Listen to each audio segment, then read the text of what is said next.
How are you on Friday?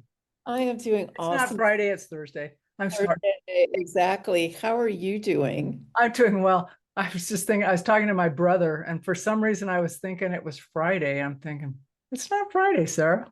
So stop it. I don't want to wish my life away, so cancel. Well, it goes Well, fast. Advance enough, right? It Absolutely. does. I'm thinking, no, because if it was Friday, you should be doing something else at this time. So anyway, I'm glad to have this time, and I'm glad that it all worked out calendar wise. I know. Thank you so much for your patience and your flexibility with me. It's been a journey to say the least. You know what I learned a long time ago, scheduling can be funky, but it really is not worth, it's just not worth getting all twisted up about, right? Reschedule. That's it. I don't know about you, but I go with the flow. It's just I keeps do too. the stress levels down. And that just is more and more important to me. It's like, okay, if it's that stressful, why am I doing it? Absolutely. Absolutely. Anyway, I have questions. They're not, you know, they're more conversational questions. And let me reduce this.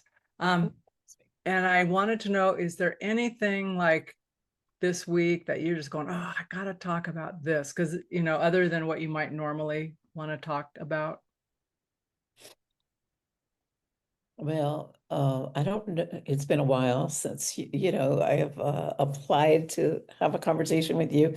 And I know I was talking about the Tranquil Solutions Clarity tool. The name has changed.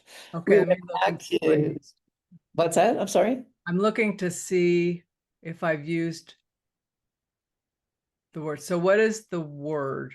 It's Tranquil Solutions Mind Mosaic. That was a download for me. And then who are you going to listen to? The attorney said, no, you can't use that. And I went, you know what? It doesn't feel right. And nobody buys clarity, right? They want clarity, but they don't buy it. And Mind Mosaic is my whole, I just found, I kid you not, I got to share this.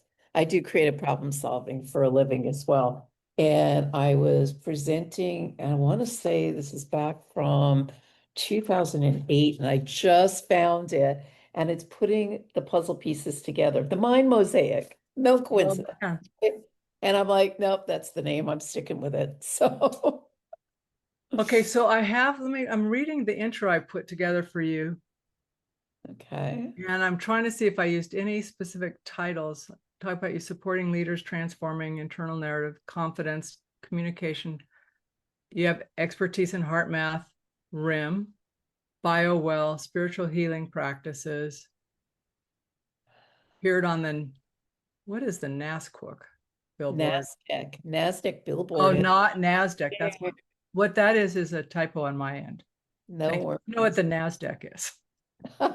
Yep, and I just recently filmed two movies, two documentaries, Frequency of Miracles and Frequency of Manifestation and Frequency of Healing.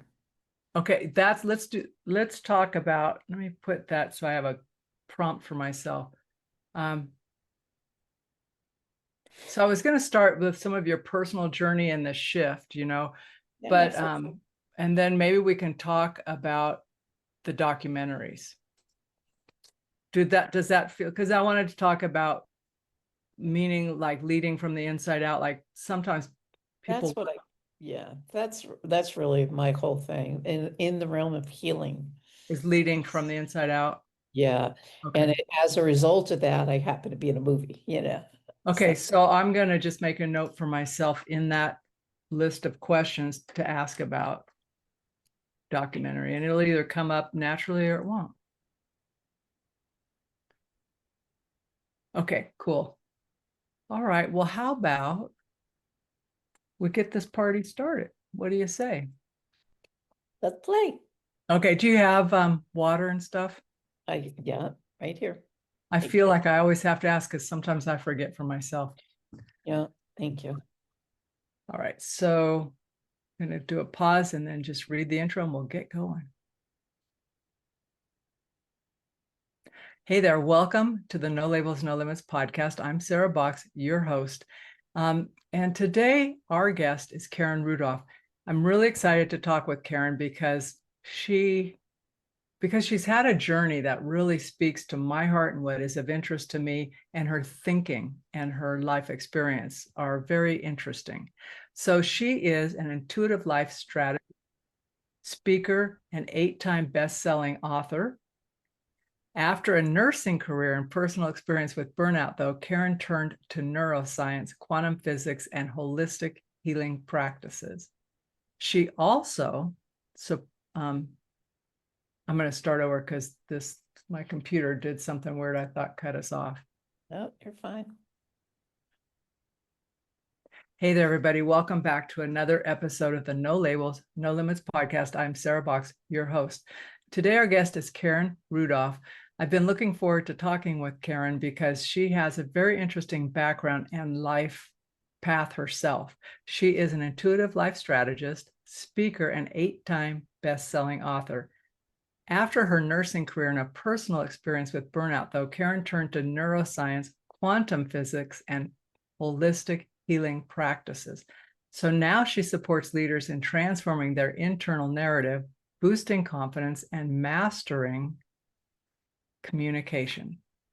Karen brings deep expertise from HeartMath, REM, which is Reimagining Images and Memory, BioWell, and spiritual healing practices, and she's appeared on a NASQUC Billboard in Times Square. See what I mean about diverse? She lives in Sarasota, Florida, where she also volunteers and continues her mission to help others rediscover their voice from the inside out. So that's just a little tip of the iceberg of Karen. So with that, let's formally welcome Karen to the No Labels, No Limits podcast. Hi, Karen. Hi, Sarah. Thank you so much. What a great introduction.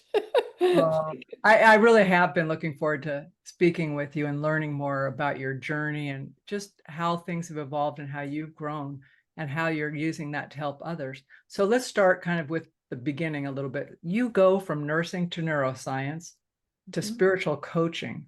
What was a turning point? Was there one, or was it a slow turn?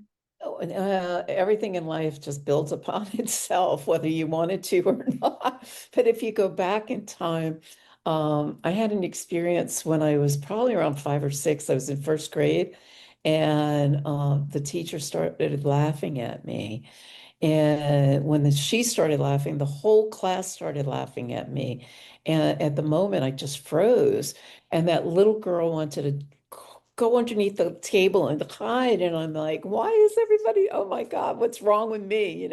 Immediately, your ego is there to protect you, and it becomes what's wrong with me. And she comes over to the side desk and she puts her hand on my left shoulder and she points to the back of the room.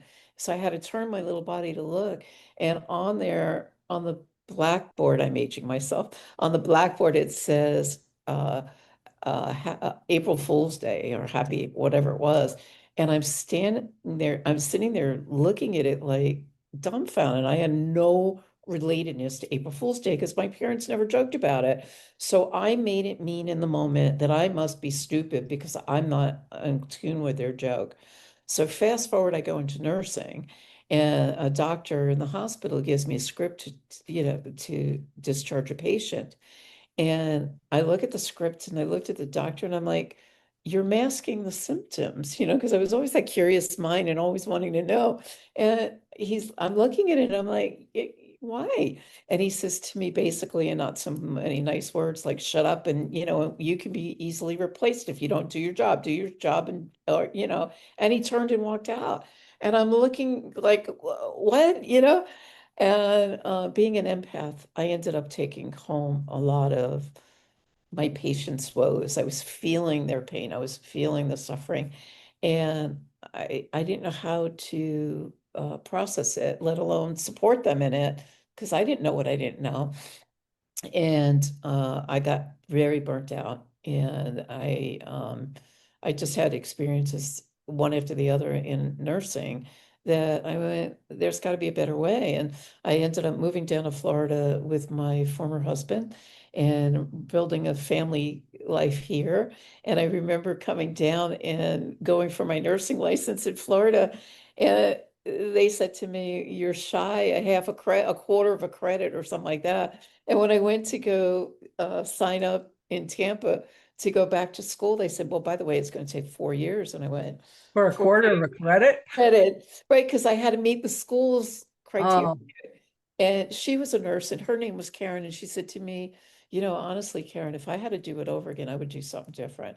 And I went back home with my tail between my legs thinking, God, like, what am I going to do? So I went home and I said to my former husband, I think I want to go for medicine. And he looked at me, no wife of mine is going to be a doctor.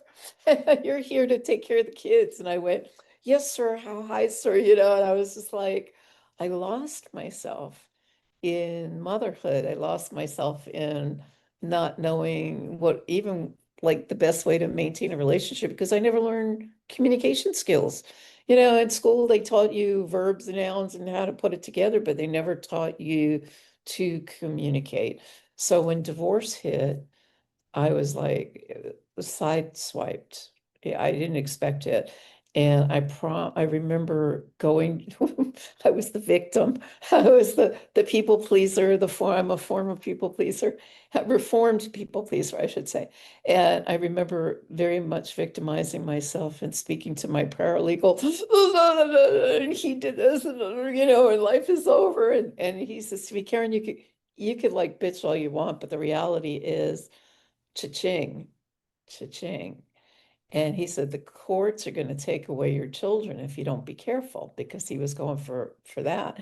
And in a moment, it hit me. And I remember getting still and thinking, wow, I'm my children's first advocate. I'm their first teacher. And me, whoa, whoa, whoa, whoa, whoa, what is it teaching? 3 daughters, nonetheless. And I thought, no, the buck stops here. So I delved into communication courses and I said, I am never going to be that person again. I didn't even know what I was saying, that word creates realities. wow. So finish the story. What happened?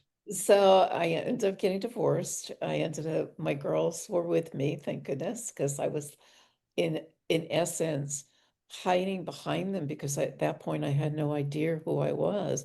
And I remember the very first time my former got permission to take the girls back home with him, it was almost like stripping me naked. I didn't know what to do with myself. And I remember calling my girlfriend and like, I'm gonna go home and take a bath.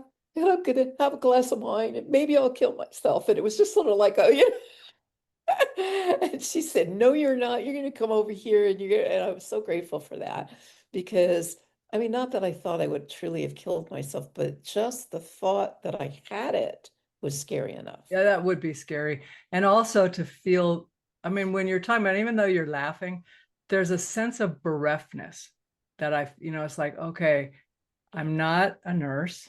I'm not married. My children aren't here. Who is here? Yeah, exactly. And my girlfriend said to me that night, and I'll never forget it. And thank you for it is essence reminding me. She said to me, Karen, what's your dream?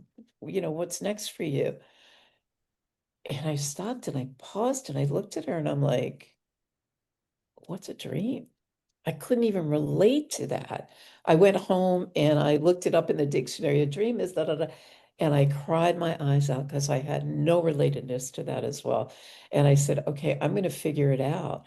And I have horses here in Sarasota, and my second horse got struck by lightning. And I was looking for things outside of myself during my divorce.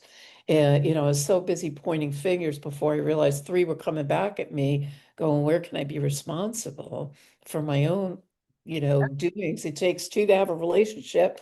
Okay, yeah, I did that. Okay. Oh, phew, I don't want to be that anymore, But my spiritual mentor at the time I started a spiritual journey towards becoming a reverend, and my spiritual mentor, Reverend Alma Stevens, who is so near and dear to my heart today. I just got off the phone with her a few minutes ago, actually. That you get to a point in teaching where when the student's ready, the teacher appears, and then you get to a point where you're complementing each other, and I'm teaching her stuff now, and she's still teaching me stuff, and we're both in that harmony of life, which is just such an incredible place to be in at this stage of the game. And I remember her saying to me on the phone very seriously, like, okay, you're gonna look up the spiritual meaning of lightning strike. And I chuckled and I said, I don't have to because I already know I'm an intuitive. And she laughed and she says, okay, when you're ready. And if you look up the spiritual meaning of lightning, it's all about being a light bearer in the world, right? And it was like, I don't want that responsibility. I got enough on my plate right now. And she laughed and she says, okay, when you're ready. And I went, all right, I'll step into it. And I never looked back. And it was right around that same time my mother got sick. And my mother was a hypochondriac. So when you cry wolf enough, you're like, yeah, whatever, And I have my little kids and I'm a single mom. I felt like a single mom even in my relationship. And um, one day I didn't hear from her. And I was like, what's wrong with this picture? And all of a sudden I call her up and she's slurring her words. And now I'm scared from a nursing perspective. I'm thinking Yeah. stroke or whatever. So I get a sitter for the kids and I zoom down the road to, 2.5 hours. And I let myself into her house. And there's my mom on the floor in a fetal position. And in my mind, I didn't see my mother. I saw a little girl who was craving attention and love and affection because our natural as human beings, we want to be loved, heard, and seen, right? And our basic needs. And here, this woman's on the floor. And then I look up and on her bedside, she had 19 medications. She was 72 years old and she'd started painting lessons. She had no one to show her paintings to. And she needed that external affirmation all the time. So she'd call the doctor and say, I have a migraine headache. And they'd say, come on in. And she'd bring her painting under her arm. Oh, your painting's great. And she'd go home and paint something else and then call 2 weeks later and say, the medication you gave me made me nauseous. Come on in. Your painting's.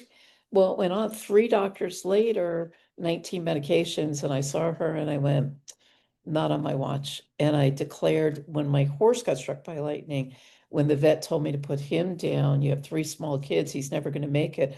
I just remember getting still, opening my eyes, and in front of the vet's like in front of me. And I'm like, he and I are going to become catalysts for change.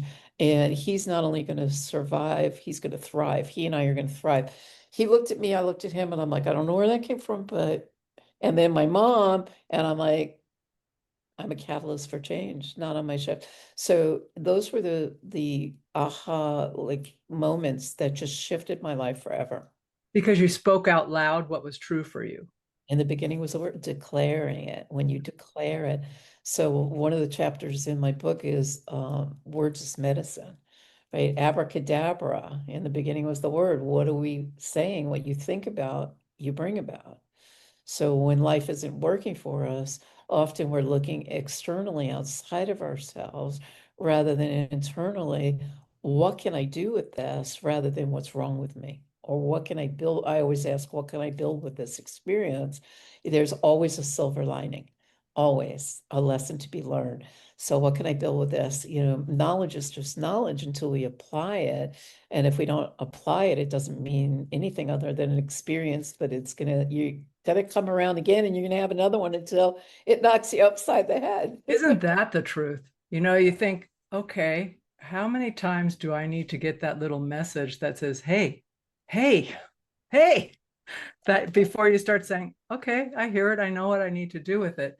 Yeah, Because it will continue come around until you pay attention. exactly. Different forms, different situations, but you're going, this feels familiar.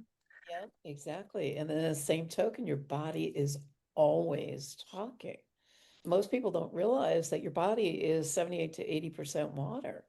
And if you look at Dr. Moto, Japanese scientist, who did the study of water, it was scientifically proven that every thought you think affects every cell in your body, water, which is carried to every organ, which is going to create ease or dis-ease. And that's where I start looking in life at shifting those old conversations to create the clarity, which inspired the Tranquil Solutions Mind Mosaic. So, that was 15 years in the making. just like yesterday. So let me ask you this. Let's talk about, I mean, you really zero in on that combination of empowerment and communication. Would you say that's correct? Yes, absolutely. Okay. So what does it mean when you want us to lead from the inside out? I think you've talked a little bit about it, but I'd like to get a little more specific on how you represent that and talk about it. Well, I touched on it when I was saying most people will look outside themselves. You're so busy pointing the finger. When you're 100% responsible for self, you point those fingers back at you. What does that look like? What does that mean? Most people are fearful of the unknown. They don't know what that means. It doesn't have to be a bad thing. When I look at myself and I was going through my journey, I was looking at the good, the bad, and the ugly. And boy, that was a trip, because nobody wants to say, oh, that stinks, or Karen, how do you do so? So now I can look at it and, for example, I might do, I used to think I was stupid and I used to call myself stupid or go, duh. Well, just the work, just doing that physical act is vibration and frequency. Everything is energy.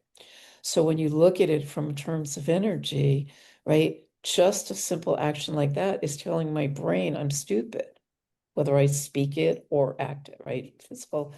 And I stopped doing that and I stopped judging myself so critically. And I remember saying, if spirit, God, universe, whatever you want to call it, is made me in the image and likeness of themselves, then why would he or she create trash? I'm not trash. So I started taking those little nuances.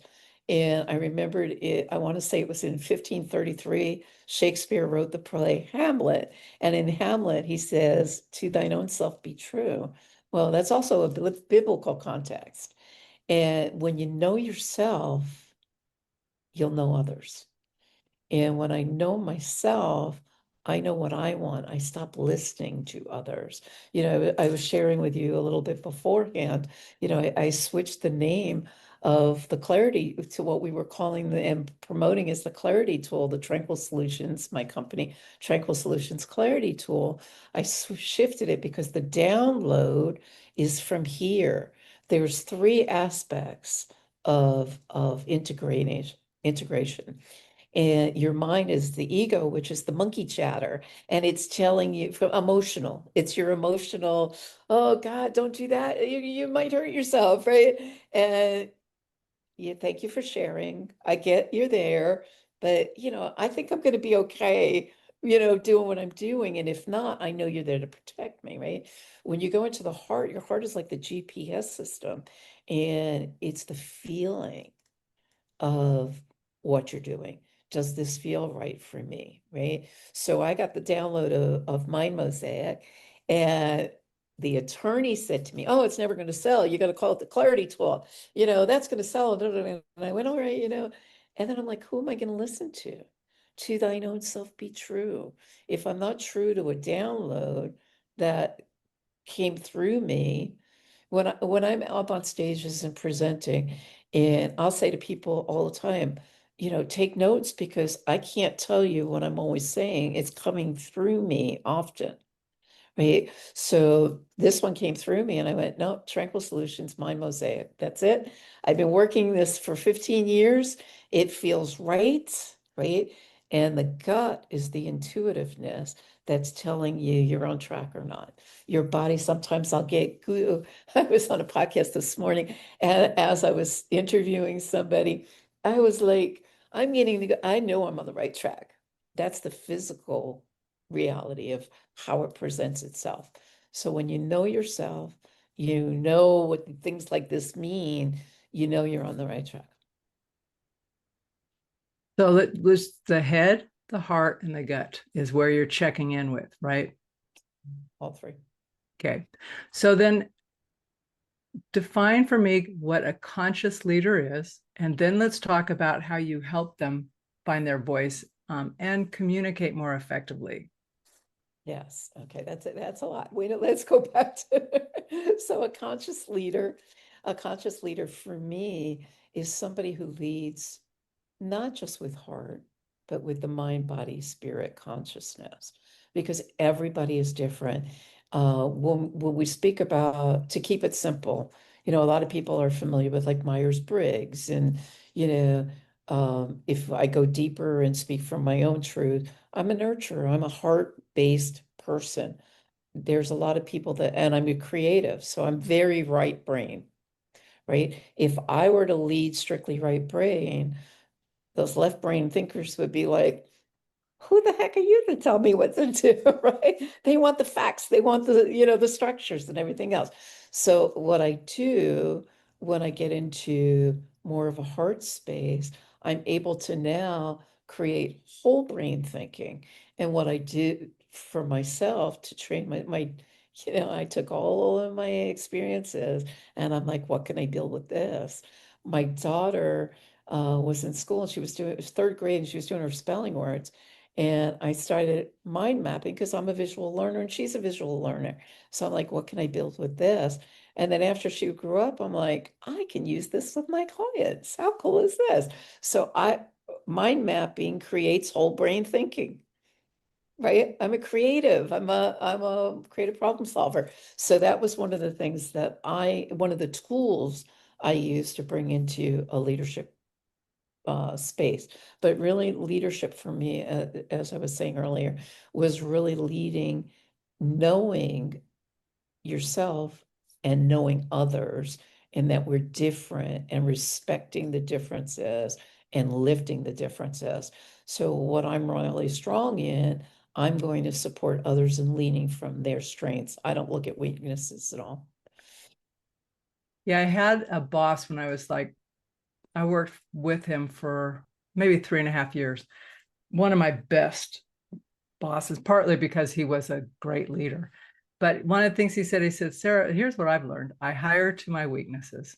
I want people better than me around me because I don't want to be here forever. And I want to be able to help other people rise up.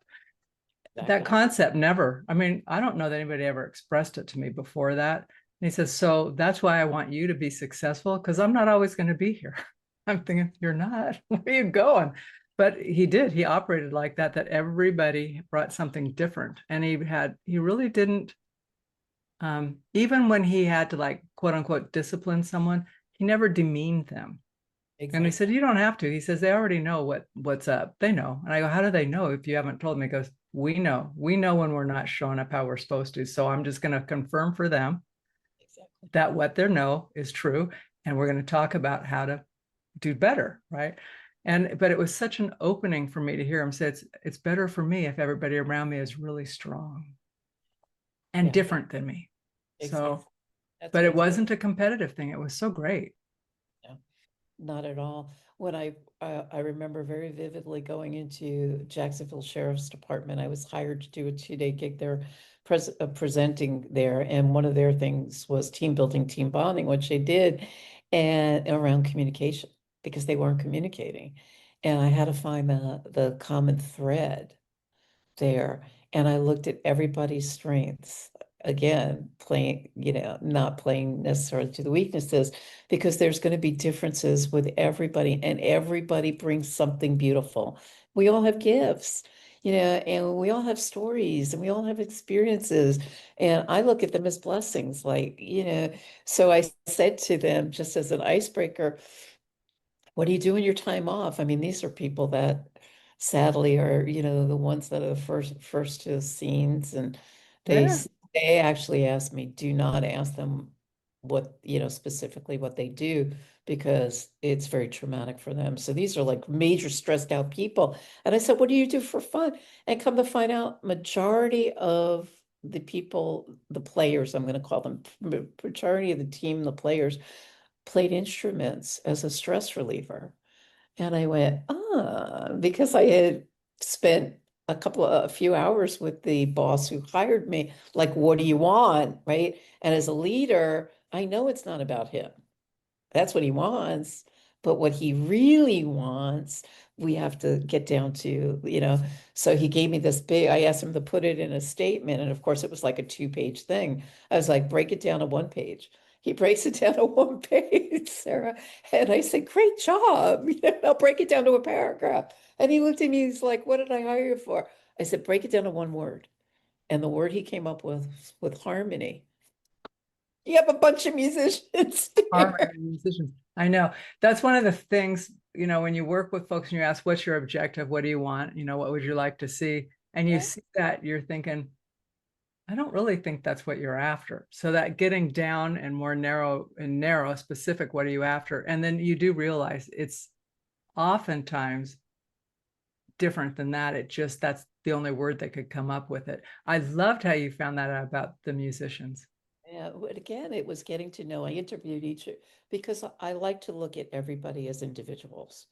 Yeah, and what I did, which I believe is different than most people, most leaders, is I went and not only did I spend time with the boss, but I spent time speaking to each and every one. I gave them probably, there were 52 people. I gave them each about an hour. And I was like, I really want to know you. Tell me who this is for you and how they, what's your job and your role. And I really got into their world. And without relatedness, it doesn't work. It's So humbling when you do that too. was very humbling. As a matter of fact, being an empath, there was once, it was on day two, I passed out little cards, and I said, what would you like to be acknowledged for?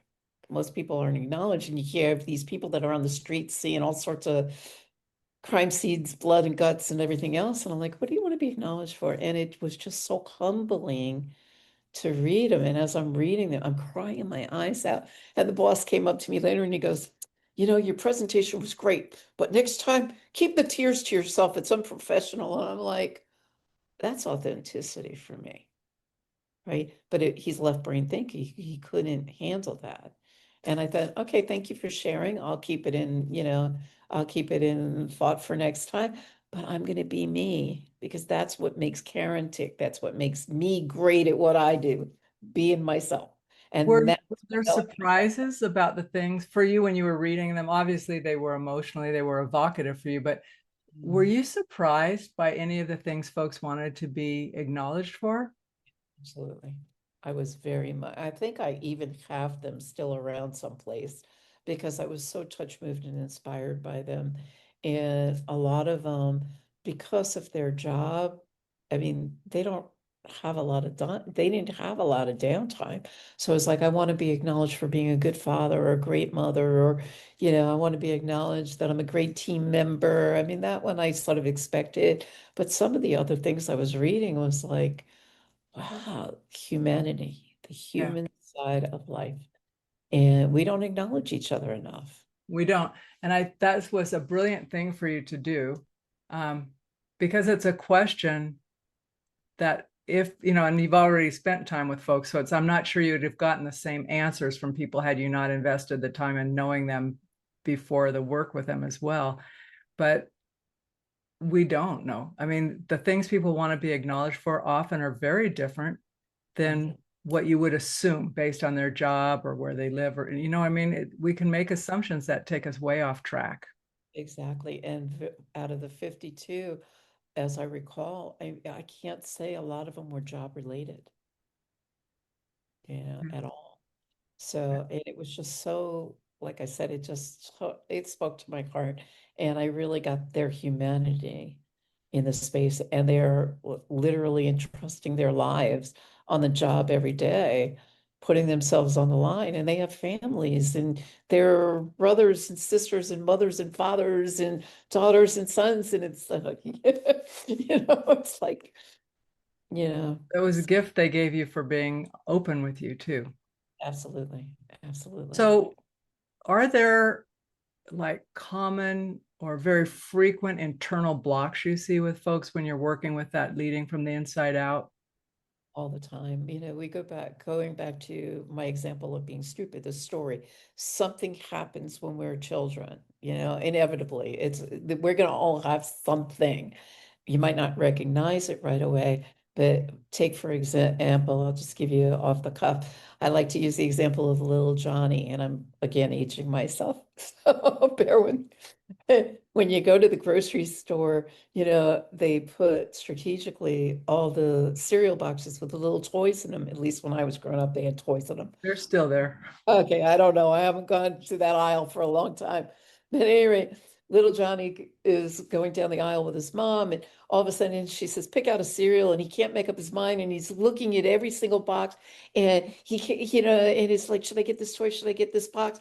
And all of a sudden he looks up, and mom's gone around the corner because she thought he picked something up already. Well, now little Johnny, 5, 6 years old, says, Mom has abandoned me. How could she do that? Oh my God. Right.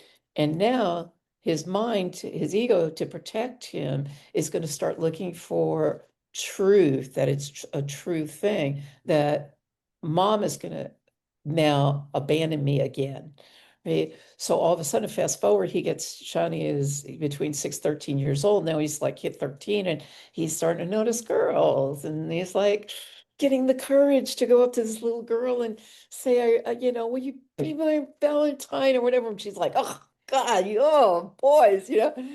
And now he's thwarted because not only has mom abandoned him, but now the thought of this girl that he really liked, who's just in essence not only put him down, but abandoned his thought of relationship.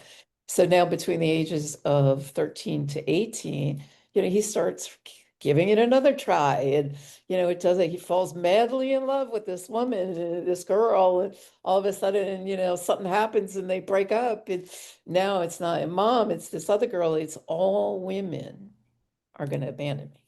Right. And that's the truth he lives into until he realizes, and fast forward, he'll get married. And in the back of his mind, he's waiting for his wife to abandon him because all women now do that. So he's not putting his whole self into the relationship because it's not going to work anyway. And then he's sabotaging himself to have it not work, whether he realizes it or not. For Because his it's expected outcome. right? Because your subconscious is really running the show. So what I attempt to do is dig into so if you look at a iceberg, let's say, right, the tip of the eye, you hear people talk about the tip of the iceberg. Well, the whole bit is the subconscious mind that's underwater, right? You have to start chipping away at that to start lifting some of that out, because awareness is key. Once you have the awareness, you have the choice to choose whether or not to look at it and shift it or not. Not is still a choice. Yeah. So let's talk about how you work with folks, like maybe some of your tools and techniques, or your modalities. Let's just say I'm not Johnny, but I'm your Johnny, that I'm coming to you and I'm saying, I want to do better at leading. I know you can help me do that. Where would we start? And are there a couple of, you have your own process. Can you talk a little bit about that? Yeah, well, it's very unique. I attempt to keep it extremely, individualized. And so I'll spend time with you first and find out, like, what is it that's really holding you back through conversation first off, right? So when I'm mapping it, I see connections that most people don't. So now it's like you're talking about relationship, but the reality is it's something going on over here with, let's say, finances, right? But the finances is not even about finances. It's about a fear of not being successful, or making yourself wrong because you might fail, or whatever it is. I see it as we're talking. So then I'll share with them and I'll say, hey, listen, because we're whole people. So I look at the mental, emotional, physical, and spiritual, right? So if you come with an angst, your body's always talking. And if you're talking about low back pain, well, I know you're talking about money right away, right? So it's all interconnected. So I start from there. I create the awareness. Once I have the awareness, then it's like, okay, what do you want to build with us? And then all of a sudden, they now have choice. So I empower them to choose, because I believe I don't tell them what to do. I will not give you my opinion unless you ask, but I'll teach you how to fish utilizing the tools that I have. So I like to call myself a journey guide. I like to play, as it were. as a child, I always played with manipulative puzzles, not the flat ones, they were boring, but the manipulative. So as a creative problem solver today, it's like, what can we play with in this aspect that's going to give you the biggest impact and bang for your buck? Oh, sorry, my bug guys. So at any rate, forgive me. So at any rate, I start looking at those sorts of things, and they'll say, wow, I didn't even know, my relationship is faltering. Well, where else in your life is that showing up? Well, in business, with my kids, across the board. Well, we're not looking at that necessarily because we're so busy putting all our energy into work, let's say, but yet it's showing up at work. So we'll start with that. My framework, over the years, my framework has been the sassy, classy, and badassy context. I do work with men, but mostly women, and men show up all the time. But the sassy is all about building self-confidence, because a lot of leaders are so in the overwhelm of performing and looking good and meeting quotas and everything else, they forget to really check in with themselves and rebuild their own confidence and take time to rest and pause, the pause break. And I'll give you a tool for that in a moment. So that's the sassy. The classy is that inner wisdom we were talking earlier about, the head, the heart, and the gut, right? It's really trusting yourself.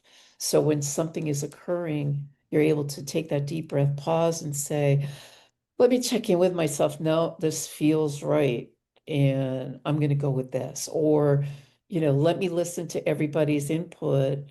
Everybody has a thought, feeling, and opinion. What's going to resonate here that's going to serve the highest good of all? So teaching people how to do that. And then the badassy is really stepping into that aligned action steps, is really getting everything aligned that's going to create a harmony in life, your life. And it begins with self first before you even step into a leadership role for others. So that was part of what I put that in the back aspect of the Tranquil Solutions Mind Mosaic. I put that in there. I put Jungian psychology. I put quantum physics, neuroscience, NLP, all of that. So that gives people an opportunity to find their own clarity within that. So it's a tool I created for that. But one of the biggest tools that has always gone over well for my clients, and they always come back and say, Karen, I'll never forget that. At the very tip of my logo on the nose of my horse over here is a little butterfly. I can't see it that well, but butterflies for me are all about transformation. So I created the butterfly technique. And the butterfly technique is about stopping and pausing. So stop, change, and shift. So if you remember those three things, stop, change, and shift.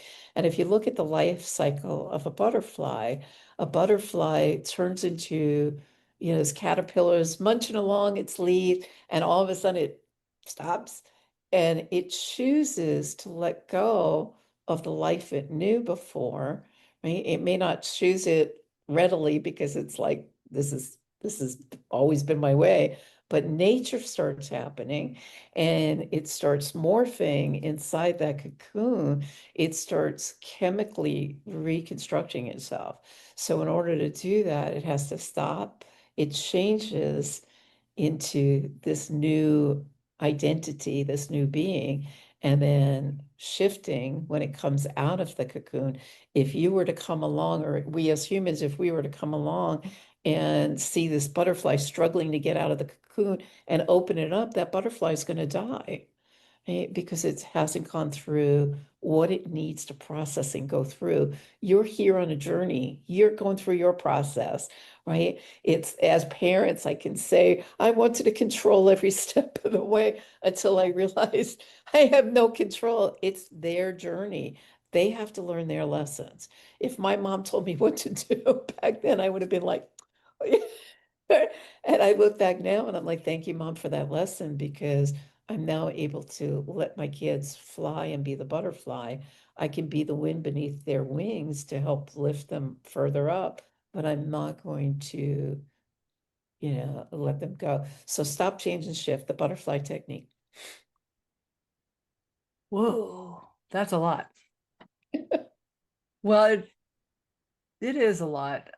And it can sound very simple, but when you talk about knowing yourself and that awareness, it's not an overnight thing. It's a practice, would you say? Like It's a continually process. looking and reflecting and Yeah. choosing.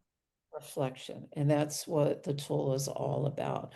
It's really supporting because we don't ask the right questions as leaders, as mothers, as women, right? We tend to burn out a lot quicker than men. So taking care of yourself is learning to reflect. And that's pretty much what the process is all about. And I really encourage people to pause. We don't take a pause break. And again, the butterfly technique, we don't pause to think. We're in a society where it's going, going, going for quick, quick, quick.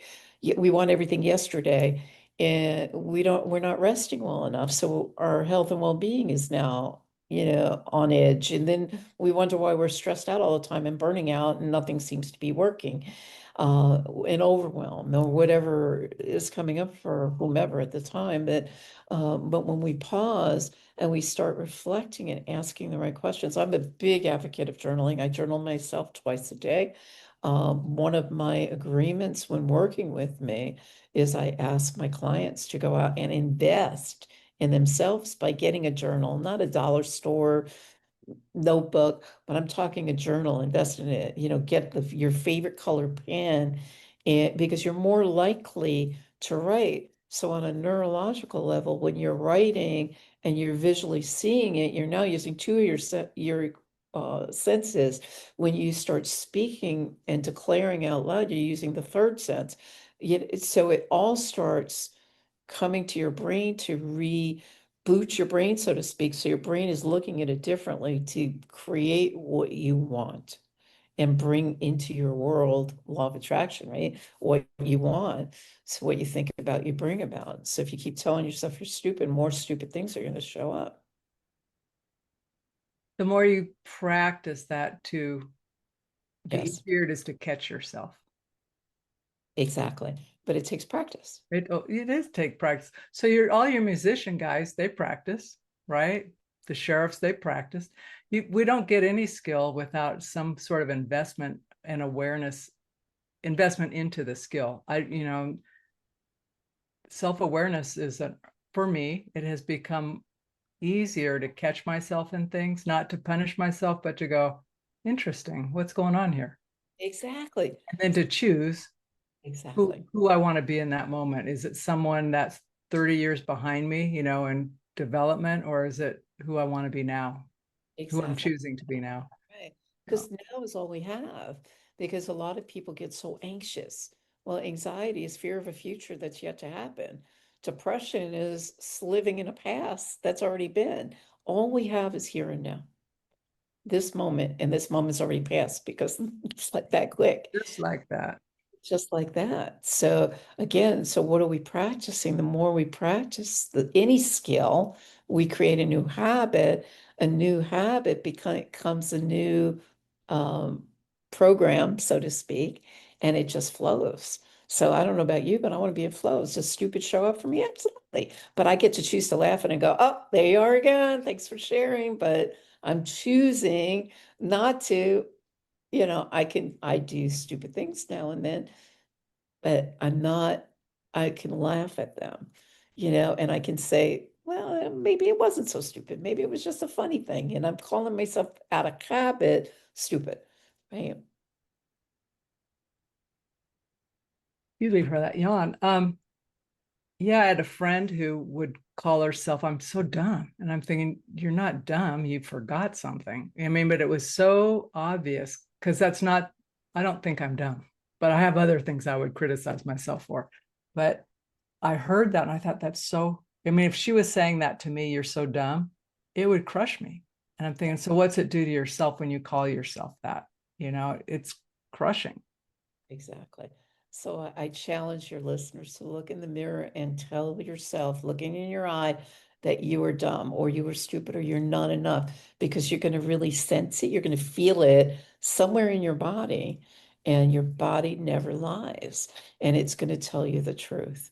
So if you keep sharing that, you're going to see for yourself that it's really not the truth. You were protecting this little girl, this little boy years ago, and now who are you?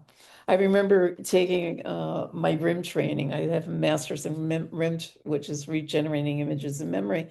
And I remember going through a visual exercise where I actually saw myself playing with Play-Doh and making an arrow that turned into a spaceship.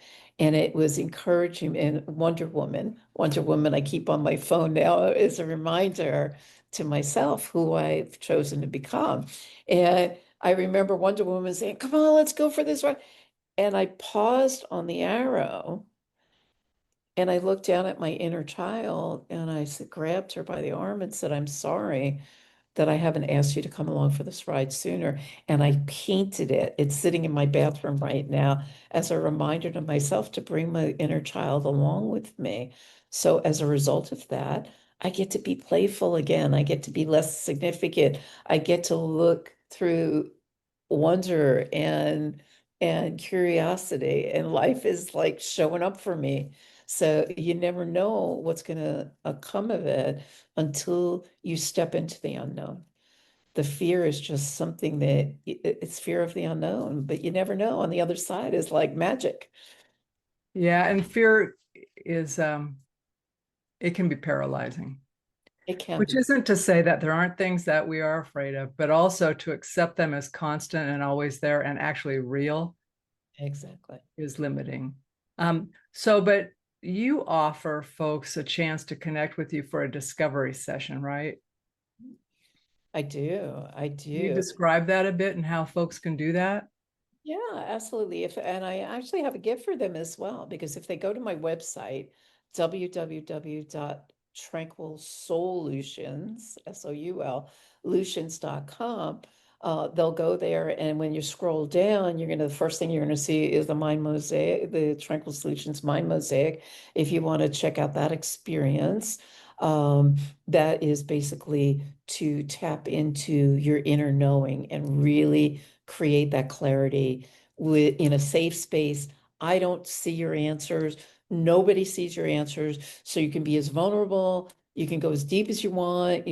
So it's like having Karen in your back pocket. If you scrolled further down on the page, I have a free clarity tool there, a PDF for you that will start the self-reflection questions for you and take you to a next level. And then if you scroll down just a little bit more, there's a self-discovery call. And I create a safe space for you as well to get to know you. And I'll be happy to speak to anybody about, anything related to what we do, right? Because I said that and I got calls for people that were trying to pick me up. And I'm like, no, no, no, no, no, that's not what this is for. This is about you, So anybody, if you go on my socials, I'm under Karen Rudolf, Rudolf. I'm the one who answers all your questions. Even though I have a team, I want to be the one responding to you. So if you have any questions, I'm one of those people, I'll be the first one to answer it truthfully, because I believe in authenticity. Being yourself is key. So, Karen and listeners, let me remind you, we will have all of Karen's links in the show notes, so you don't have to remember any of that. Good if you did, but if you forgot or you're driving, don't worry about it. We have it. Karen, I want to give you the opportunity to share a word of wisdom that you want people to take with them after listening to this and maybe share with someone else. Absolutely. Well, one of the things that changed my world is I used to, because I have 3 children, I was doing 6 hours of carpooling back in the day. So I listened to a lot of personal growth and development. And one of my personal mentors that I took on for myself was Wayne Dyer. And I heard Wayne Dyer say, when you change the way you look at things, the things you look at change. My brain heard it. When you change the way you look at things, the things you look at change. That took me globally on stages, in movies, you never know when you shift your perception, what opportunities are going to show up for you when you allow with open arms. Wayne Dyer, perfect way to end. That's a great one. And thank you, Karen. I appreciate your time with us, with our listeners today. I'm really excited for folks to get to re-listen to this or share it. And that's my request of listeners. If you took anything away from Karen, or for yourself, or you know someone who's kind of had some questions and you're thinking, oh, that's exactly what they were asking me about or hoping for, please share this episode with people. The goal really is to get the word out from people like Karen, who have not only done amazing things, but have transformed and are now focused on helping others. So please share this, because that gets the word out to even more folks. And leave us a rating and review. We always appreciate that. And until next week, folks, have a great one. Take care. And we'll be back with another episode of the No Labels, No Limits podcast.